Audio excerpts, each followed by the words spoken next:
பேரவைத் தலைவர் அவர்களே, முதல்ல முதலமைச்சர் கொண்டு வந்த தீர்மானத்திற்கு முழு மனதோடு நாங்கள் ஆதரவு தெரிவிக்கிறோம். ஆனால் 1972 புரட்சித் தலைவர் எம்ஜிஆர் அவர்கள் பிரிஞ்சு தனியாக அனைத்து இந்திய அண்ணா திராவிட முன்னேற்ற கழகம் ஆரம்பிச்சு முடித்த உடனே கலைஞர் மேல் 74 ஒரு ஊழல் புகார் கொடுக்கிறார். புரட்சித் தலைவர் எம்ஜிஆர் அவர்கள் சென்ட்ரல் கவர்மெண்ட் கிட்ட போய் ஊழல் புகார் கொடுக்கிறார்.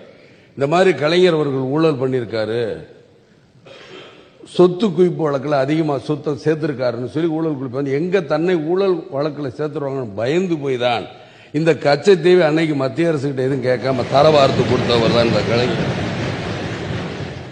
அன்னைக்கு மேற்கு வங்கத்தில் PC ராய் அப்படின்னு ஒரு முதலமைச்சர் இருந்தாரு. அந்த முதலமைச்சர் அந்த மேற்கு வங்கத்தை பங்களாதேஷுக்கு பிரிச்சு கொடுக்கணும்னு அன்னைக்கு VV கிரி அவர்கள் ஆசைப்பட்டாங்க. அன்னைக்கு PC ராய் முடியாதுன்னு சொல்லிட்டார். PC ராய் அதாவது மேற்கு வங்கத்தை நான் பிரிச்சு கொடுக்க முடியாது என்பது இந்திய அரசியல் அமைப்பு சட்டத்தில் ஒரு நாட்டோட இதை பிரிச்சு கொடுக்கிற அரசியல் அமைப்பு சட்டத்தில் இடம் இல்லை அப்படின்னாரு. இருந்தாலும் வழக்கறிஞர் செத்தல்வாட்டை கேட்டிருக்காரு.